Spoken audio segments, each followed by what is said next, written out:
New highs for markets as economy gets worse.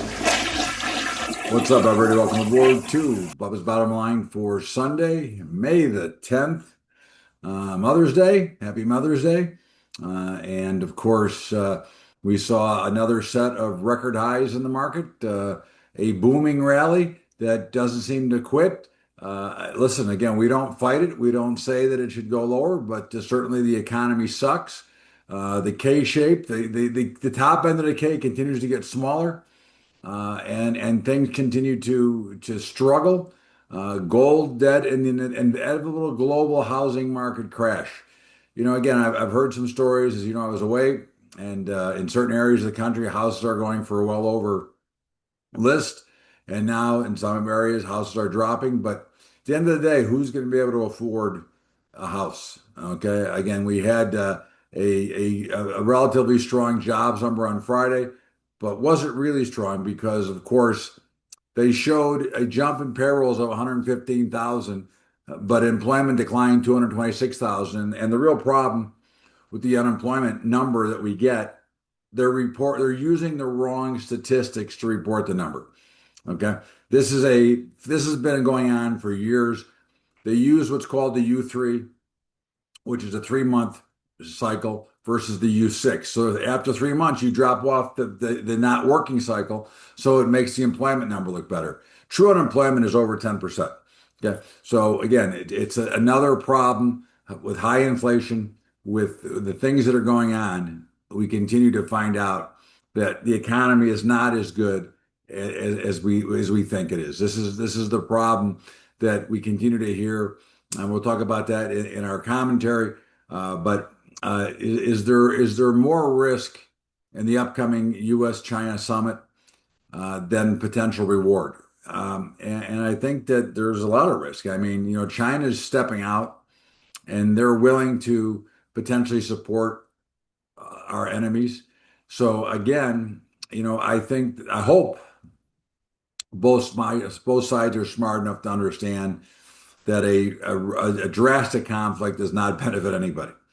But of course, this is starting to as things are starting to escalate between Russia, China, and the U.S., and it does not look very promising at the moment. But hopefully, cooler heads will prevail. Consumer sentiment falls to a record low.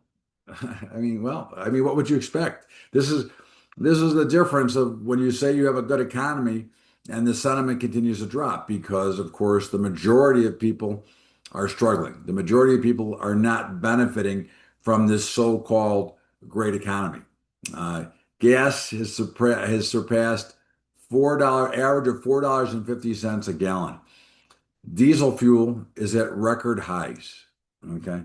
Now, again, that benefits nobody. It really hurts, especially our farmers and, of course, our truckers, which means who's going to pay the cost when it comes back?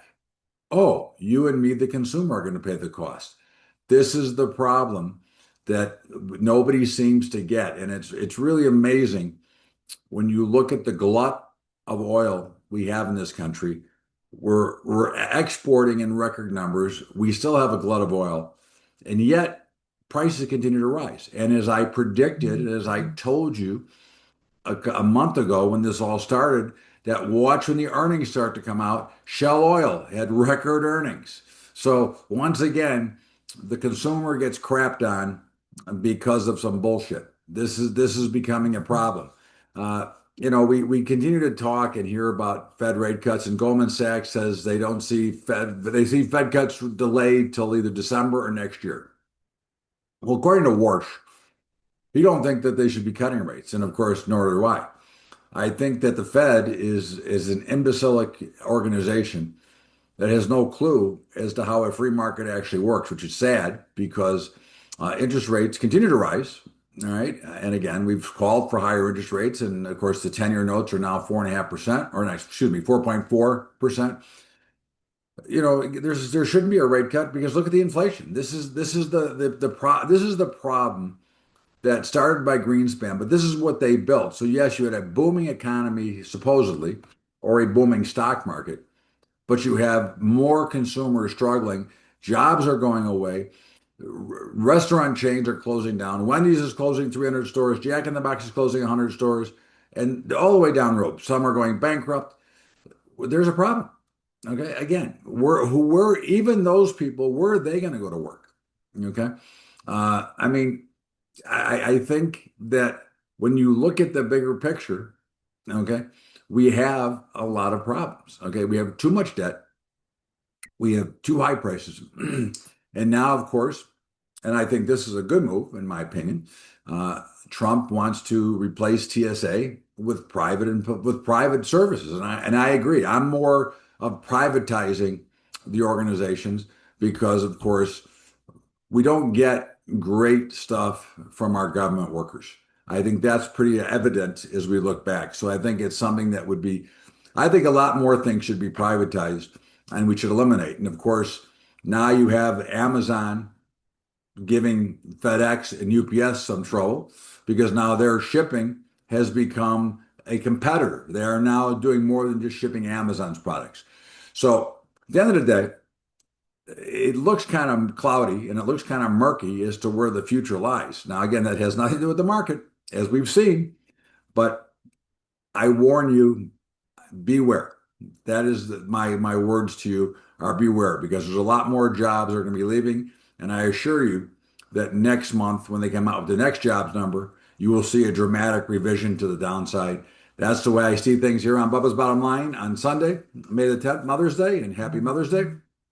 In the meantime, we're going to step out here for a break and we'll be back with our market report right after the break. Bubba's Bottom Line. What's up, everybody? How you doing? We just got back from Chicago, Florida. Been a whirlwind. In the meantime, we have sponsors. Of course, we have our new product, the Daily Trade Finder, which made a little bit of money last week once again.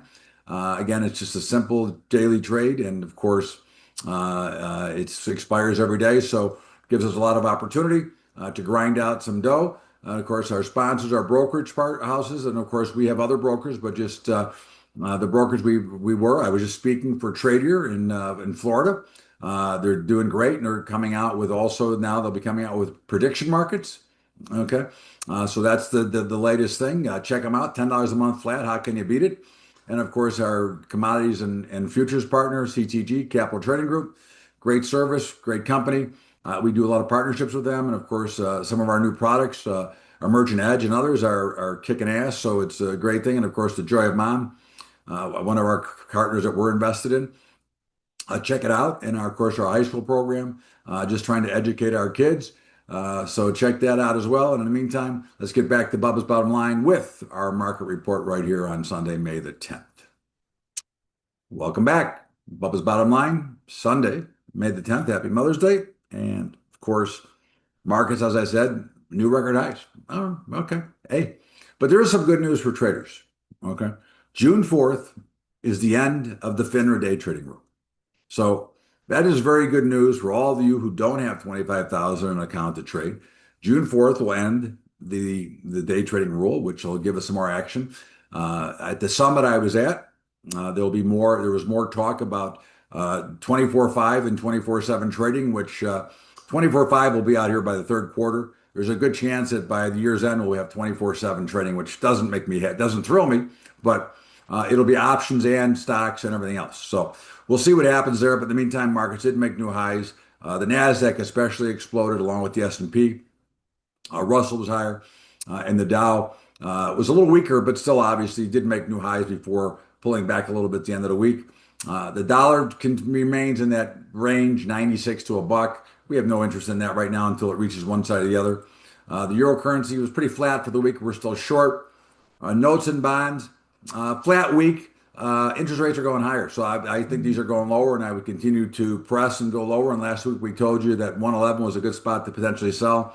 They closed the week at 110.24. The bonds, again, continued to struggle. Bitcoin had a nice little up week, reached a little resistance and coming back a little bit. We have no position there. Gold, nice up week. We're still long gold. Silver back over 80, so starting to make its move. We have no position. Platinum, we're flat as well. Pretty flat for the week. Copper, which were long, got up and was right at resistance. Looks like it may make new highs. The grain markets were a little bit lower for the week. We're still long, but again, we like the action. We think there's a lot of room for movement up here, and we expected the pullback. So the grain markets are look to be fine. And of course, in the cattle market, well, cattle was down again on Friday. Again, it's still at 250, so it's not really like we're saying, hey, let's go have a party. We're not ready to get involved in the cattle markets yet. Nat gas is right about where we bought it. He had a fairly flat week, and of course, crude got cracked pretty good, dropped about $15 for the week. Yeah, obviously still way higher and still in that area of consolidation, but we think with the glut, with everything else, crude's going to go much lower. And I think that's really what you need to look at and have a base understanding of. Again, it doesn't mean get short. Again, you got to be able to read it and see it in the picture. Okay, you got to look at the chart and see the map of the market. In the meantime, we'll see. Again, with new highs until they don't make them anymore. That's why we're not short the indices right now. In the meantime, this is Bubba's On the Line, Sunday, May the 10th. Happy Mother's Day. We're going to step out here for our final break and come back with our commentary. All right, kids, just a quick reminder. Daily Trade Finder behind me. Great product, making a little bit of money every week. Of course, our partners, Trader Brokerage, Capital Trading Group, and our high school program, and of course, the Joy of Mom. And let's get back to Bubba's Bottom Line with me, Todd Bubba Horowitz, and of course, my commentary. Welcome back. It is Bubba's Bottom Line. It is Sunday, May the 10th. Happy Mother's Day. And of course, we have this babble going on. And of course, it's interesting how the very wealthy talk about the Trumpian economy is booming. Of course, if you're not in the very class of the very wealthy, the economy sucks. And I think, last week we talked about the government being a monopoly. And I think that this is a major problem. This is a major disconnect when you have media outlets and you have people talking about how great the economy is when the K-shaped economy that we're in continues to make the top end of the K smaller, bringing more people into struggling, losing more jobs. Okay, these are problems that aren't going to go away. Okay, and AI, and again, listen, I'm not against AI, but somebody asked me on Friday what I thought about AI, and they're young. I'm old, they're young. I said it's coming in too fast. It's taking too many jobs out. The overall picture of the economy is not very good. If you're very wealthy, yes, because we're certainly headed to the line of universal basic income, of socialism, and not because many of us want socialism, but because it's being forced upon you because there's going to be universal basic income. People cannot live. They cannot afford to live. So this whole Trumpian economy, listen, I'm a fan of Trump, but we got to stop the bluster of how good everything is. The only thing that is good is the stock market is going up on a regular basis. And if you're in the stock market, you're doing great. But for everybody who's not in the stock market, everybody who has to work or doesn't have a job, not so good. Or as they say, no bueno. Just be careful. Look, we still think there's a market collapse coming at some point. We're not predicting it. I'm still long. So again, I'll always be long because I'll be hedged. But just be careful, okay? And stay away from the headlines because they're going to put you in the poorhouse. In the meantime, have a great weekend, everybody. This is Bubba's Bottom Line, and we appreciate you. And we'll see you back here tomorrow with Bubba's Daily Update or next Sunday with Bubba's Bottom Line. Thanks, everybody. We'll see you later.